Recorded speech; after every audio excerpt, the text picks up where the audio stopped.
میں آپ کو ایک کہانی سناؤں شہر مدینہ کی۔ سیدنا صدیق اکبر رضی اللہ تعالیٰ عنہ کا دور ہے کہ قحط پڑ جاتا ہے اور لوگ دانے دانے کو ترس جاتے ہیں۔ آپ نے اعلان کیا کہ شام تک مسئلہ حل ہو جائے گا۔ کیوں؟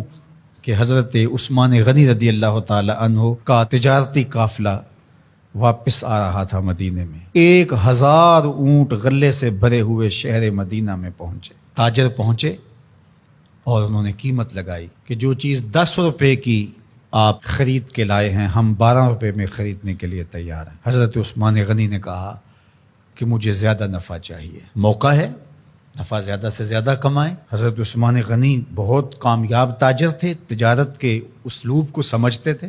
کہا مجھے زیادہ نفع چاہیے۔ انہوں نے کہا کہ 10 روپے پہ 3 روپے لے لیں۔ آپ نے کہا مجھے اس سے بھی زیادہ چاہیے، حتیٰ کہ انہوں نے 10 روپے کے مال پر 15 روپے آفر کر دی۔ آپ نے فرمایا کہ ایک خریدار ایسا ہے جو 10 گنا دے رہا ہے، میں تو اسے بیچوں گا۔ انہوں نے کہا کہ وہ خریدار کون ہے جو 10 گنا دے رہا ہے، 10 روپے کی چیز 100 روپے میں خرید رہا ہے تم سے؟ تو حضرت عثمان غنی نے اپنے غلے کے انچارج سے کہا کہ یہ سارا غلہ مدینے کے غریبوں میں بانٹ دو، میرا رب مجھے 10 گنا اس کا اجر دے گا۔ یہ ہے سودا، یہ موقع آیا ہے کہ ایسا سودا کیا جائے۔ تو مشکل کی گھڑیوں میں یہ سوچیں کہ آج وہ اپنے بچوں کو لے کر کے سڑک کے کنارے بیٹھے ہیں، 5-5 6-6 کروڑ کے بنگلوں میں رہنے والوں، ان کی آرزو کیا ہے؟ ایک خیمہ کہیں سے مل جائے اور اس کو تان کر کے بیٹھ جائے، بیوی بچوں کے لیے پردہ بھی ہو جائے اور جلسہ دینے والی دھوپ سے بھی بچ جائیں۔ یہ ان کی آرزو ہے، یہ تمنا ہے، اور ہم اس خیمے کو 2 گنا 3 گنا مہنگا کرنے جا رہے ہیں۔ ذرا ایک لمحے کے لیے سوچو کہ اگر ہمارے بچوں کو یوں سڑک پہ آنا پڑ جائے، ہم اللہ کے لاڈلے تو نہیں ہیں، ابتلاؤں اور آزمائشوں سے ہمیں بھی گزرنا پڑے، آسودہ حال لوگ مانگنے پہ آج مجبور ہوئے، جو خود بانٹا کرتے تھے، دیا کرتے تھے، آج اگر کتار میں وہ لگ کے کھڑے ہیں تو قیامت نہیں ہے؟ تو یہ قیامت یہاں بھی تو آ سکتی تھی۔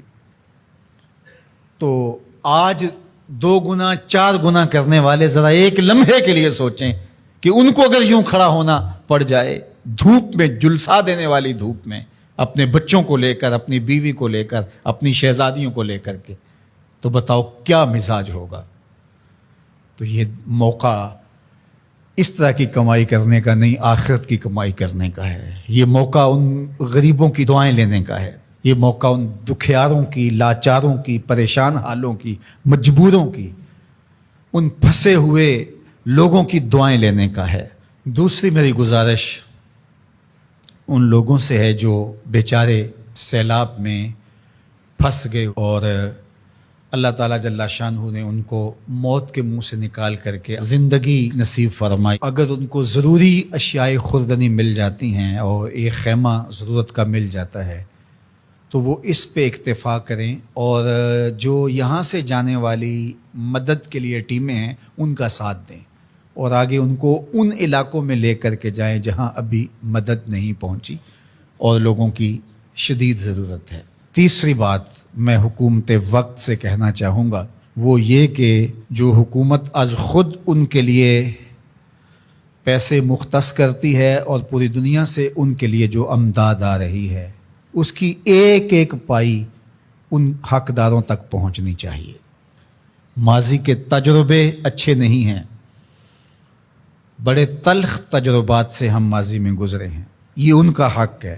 چاول کا ایک دانہ بھی اگر تمہارے پیٹ میں چلا گیا وہ تمہیں چین زندگی بھر نہیں لینے دے گا، تمہاری نسلوں کو بھی اس کا حساب دینا پڑے گا۔ اس لیے جو بھی مدد آ رہی ہے ان لوگوں کی اشک شوئی کے لیے، وہ 1 روپیہ ہے یا 1,00,000 روپیہ بنتا ہے فی کس کے حساب سے، پورے انصاف کے ساتھ، دیانتداری کے ساتھ، شفاف طریقے سے ان مجبوروں تک، ان لاچاروں تک، ان مفلوک الحال لوگوں تک۔